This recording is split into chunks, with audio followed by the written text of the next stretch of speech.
السلام علیکم ورحمۃ اللہ وبرکاتہ۔ تمام احباب ذی احتشام کو، طلباء کرام کو، علماء کرام کو، سالکین عظام کو، میرے بچوں اور بچیوں سب کو رمضان الکریم مبارک ہو۔ اس ماہ کریم کے لیے اہتمام ہے۔ اس ماہ کریم میں جنت کو مزید سجایا جاتا ہے۔ ویسی بھی جنت سجی ہوئی ہے، آراستہ ہے۔ جنت کو صوفیاء کرام اس طرح نہیں دیکھتے جس طرح علماء دیکھتے ہیں۔ عرفاء عظام جنت کو بزمی دیدار کے طور پر دیکھتے ہیں۔ ان کی اپروچ اور ہے، انوکھی وضع ہے۔ سارے زمانے سے نرالے ہیں، یہ عاشق کس بستی کے یا رب رہنے والے ہیں۔ تو جنت مقام دیدار ہے، بزم دیدار ہے، بزم شفاعت ہے۔ جس وقت یہ مہینہ آتا ہے تو جنت کو اور زیادہ سجایا جاتا ہے۔ میرے آقا علیہ السلام نے فرمایا فتحت ابواب الجنہ، جنت کے دروازے کھول دیے جاتے، غلقت ابواب النار، دوزخ کے دروازے بند کر دیے جاتے، مقفل کر لی جاتے، سلسلۃ الشیاطین، شیاطین کو باندھ لیا جاتا ہے۔ اب اس مہینے میں اگر شیطان ہم پر اثر انداز ہوتا ہے تو یہ اس کی پہلی کی محنت ہے۔ جب اس نے عالم خیال میں وسوسہ پیدا کیا، ہم نے اس وسوسوں کو قبول کر لیا۔ اب شیطان نے وجود کے اندر دراندازی کی اور خطوہ پیدا کر دیا، ہم نے اس کے خطوہ کی اتباع کی تو اس نے شح پیدا کیا۔ ہم نے اس کے شح سے بچنے کی کوشش نہیں کی تو اس نے جبلت میں بگاڑ پیدا کر دیا۔ اب جبلت کا بگاڑ اثر انداز ہوتا ہے، جبلت کا بگاڑ خطرناک صورتحال ہے۔ وہاں قلب سے ذکر کی نعمت چھین لی جاتی ہے، حق و باطل میں تمیز کی توفیق سلب ہو جاتی ہے۔ اللہ محفوظ رکھے۔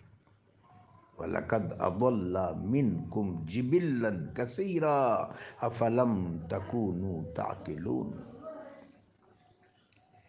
رمضان الکریم کے روزوں کے بارے میں وہ کریم رب، وہ شفیق رب، وہ رحیم رب، وہ جلیل رب تسلی دیتا ہے۔ ایام معدودات، گنے چنے دن ہیں، 29 دن، 30 دن۔ فمن شہد منکم الشہر فلیصمہ، جو صحت اور حضر میں یہ مہینہ پالے اس کو چاہیے کہ پورے روزے رکھے۔ وَمَنْ كَانَ مِنْكُمْ مَرِيضًا أَوْ عَلَى سَفَرٍ فَعِدَّةٌ مِّنْ أَيَّامٍ أُخَرَ، جو مریض ہو جائے، سفر میں ہو، اس کے روزے اگر چھوٹ جائے تو بعد میں رکھے۔ وَعَلَى الَّذِينَ يُطِيقُونَهُ فِدْيَةٌ طَعَامُ مِسْكِينٍ، جو کسی کرونک ڈیزیز کی وجہ سے روزہ نہ رکھ سکے، حاذق طبیب کہہ دے، اپنے طور پر ریئلائز نہیں کرنا، حاذق طبیب کہہ دے کہ اگر تو بھوکا پیاسا رہے گا تو جسم کو یہ واقعی تکلیف ہوگی، مرض بڑھ جائے گا، تو وہ اگر توفیق رکھتے ہوں تو ایک مسکین کو دونوں وقت کا اوسط اعتبار سے کھانا کھلا دیں۔ کریم رب نے فرمایا یا ایھا الذین آمنوا کتب علیکم الصیام کما کتب علی الذین من قبلکم لعلکم تتقون، روزے پہلوں پر بھی فرض، آپ پر بھی فرض، تمام انبیاء علیہم السلام کی امتوں پر مختلف انداز سے روزے فرض تھے۔ سیدنا و ابونا و جدنا آدم علیہ السلام ایام ابیس کے روزے رکھتے تھے ہر مہینے، یہ ان پر لازم تھے۔ سیدنا داؤد خلیفۃ اللہ علیہ السلام ایک دن روزہ رکھتے تھے، دوسرے دن نہیں رکھتے تھے۔ اس کو صوم داؤدی کہتے۔ میرے آقا و مولا نے اس روزے کو بڑا پسند فرمایا۔ اللہ نے اس امت کے ساتھ تخفیف برتی، آسانی برتی، صرف 29-30 دن کے روزے فرض فرمائے۔ اب روزوں کا مقصد اور غایت کیا ہے؟ تقوی۔ تقوی کے دو مواجہ اور بھی ہیں، نقیہ اور تزکیہ۔ یعنی کہ انسان میں جسمانی طور پر بھی تزکیہ پیدا ہو جائے اور قلبی طور پر بھی نقیہ پیدا ہو جائے، ضیاء پیدا ہو جائے، صبر و حلم کے جذبات پیدا ہو جائیں، ایک ملکوتی شان پیدا ہو جائے، عالم ملکوت سے نسبت قائم ہو جائے۔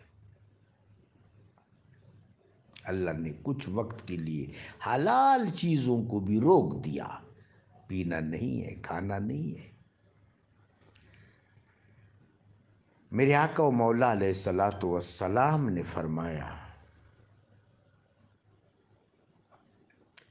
کہ روزہ کی غایت تقوی ہے۔ قرآن عظیم میں بھی یہی آیا، لعلکم تتقون۔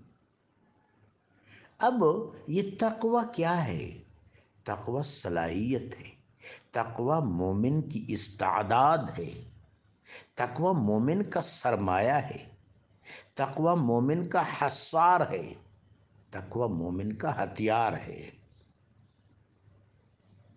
جس کے ذریعے وہ ظاہری اور باطنی طور پر تمام رذائل سے اپنا دفاع کرتا ہے اور سارے مکارم اختیار کرتا ہے۔ تو اگر رمضان الکریم میں روزوں کے دوران تقوی میسر آ گیا تو اس کا مطلب ہے یہاں سے جو سرمایہ حاصل کرنا تھا وہ مل گیا۔ وہ سرمایہ پھر آدمی باقی مہینوں میں اپنی ذات پر اپلائی کرے اور معاشرے پر اپلائی کرے۔ مثلا ایک سپاہی ہے، ایک فوجی ہے، اس کو بڑی ٹریننگ دی گئی، ہر لحاظ سے اس کو ٹرین کیا گیا۔ اب جس وقت جنگ پیش آ گئی دشمن اور مفسد لوگوں کے ساتھ تو اس نے ودڈرال اختیار کیا، پسپائی اختیار کی، زحف سے فرار اختیار کیا، مدبر ہو گیا، تو پھر اس کے ٹریننگ کا کیا فائدہ؟ یہی حال رمضان الکریم کا ہے کہ بندہ اس میں تقوی کی استعداد پا کے باقی مہینوں میں اس استعداد کو بروئے کار لائے۔ اب اس کے طریقے خود میرے آقا و مولا مزکی اعظم محسن اعظم صلی اللہ علیہ وآلہ وسلم نے فرما دی۔ ایک حدیث ہے اور ایک حدیث قدسی۔ حدیث پاک الصوم جنہ، روزہ ڈھال ہے۔ یہ اطلاع بھی ہے اور اوبلیگیشن بھی ہے۔ میرے آقا نے اطلاع بھی دی ہے اور اوبلیگیشن بھی لگائی ہے، ذمہ داری۔ گناہوں کے خلاف ڈھال ہے، شیطان کے خلاف ڈھال ہے، دوزخ کے خلاف ڈھال ہے۔ ڈھال ہوتی اس لیے کہ اس کو استعمال کیا جائے۔ اور میرے آقا نے حدیث قدسی اپنے کریم رب سے روایت کی، قال رسول اللہ صلی اللہ علیہ وسلم وعلی آلہ وبارک وسلم، قال اللہ تبارک و تعالی جل وعلا جل مجدہ جل شانہ، الصوم لی وانا اجزی بہ، روزہ خاص میرے لیے اور اس کی جزا میں ہوں۔ اس حدیث کا ترجمہ یہ نہیں ہے کہ میں اس کی جزا دیتا ہوں، اجزا بہ، اس کی جزا میں ہوں، میرا دیدار اس کی جزا ہے۔ جب روزہ کا اجر کریم رب کا دیدار ہے، لطفی دیدار ہے، تو اہتمام بہت زیادہ ہونا چاہیے۔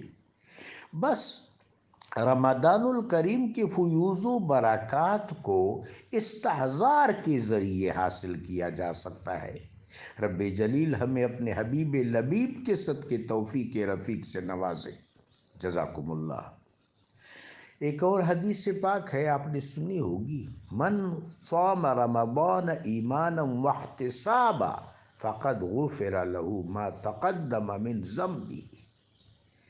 جس شخص نے رمضان الکریم کے روزے ایمان و احتساب کے ساتھ رکھے، ایمان صفت ہے، احتساب اس کی حفاظت ہے، برقرار رکھنے کی، قائم رکھنے کی ایک صورت ہے کہ بندہ اپنے عمل کا احتساب کرتا رہے۔ اس کیفیت سے، اس استحضار سے، اس اہتمام کے ساتھ اگر روزہ رکھا ہے، فقد غفر له ما تقدم من ذنبه، تو اس کے پچھلے گناہ اللہ معاف فرما دیتا ہے۔ اور ایک اور چیز، ام المومنین حضرت ام سلمہ سلام اللہ علیہ فرماتی ہیں کہ سرکار دو عالم ویسی بھی فیاض تھے، ہم نے ایسا فیاض نہیں دیکھا علیہ الصلاۃ والسلام۔ رمضان الکریم میں تو آپ کی فیاضی اس طرح امڈ آتی تھی جس طرح سمندر میں پانی امڈ آتا ہے، دریا میں پانی امڈ آتا ہے، ایک بحرے موجدار بحرے رواں کی طرح آپ کی سخاوت اور فیاضی امڈ آتی تھی۔ تو اس مہینے میں صدقات حسب توفیق، جس میں روپے کی استطاعت ہے وہ روپے، زیادہ کیے زیادہ۔ میرے آقا و مولا نے کھجور کی اس گٹلی جس کے ساتھ ہلکا پھلکا پوست لگائے اس کو بھی صدقہ قرار دیا۔ کردار سازی کا، باطن ترازی کا مہینہ ہے، باطن کو صاف کرنے کا مہینہ ہے، اجلا کرنے کا مہینہ ہے۔ یہ وجود کے اندر نور چمکتے ہیں، بس اگر یہ قلب نقی ہو جائے، صاف ہو جائے، ایہو تن رب سچے دا حجرا وچ پا فقیرہ جاتی ہو، نہ کر منت خواج خزردی تیرے اندر آب حیاتی ہو۔ اندر کے آب حیات تک رسائی حاصل کرنے کے لیے بہت سی چیزیں ممد و معاون ہیں۔ ان ممد و معاون چیزوں میں ایک بڑی اہم، بڑی محتمم، بڑی ذیشان چیز رمضان الکریم کے روزے ہیں۔ جزاکم اللہ ثم جزاکم اللہ۔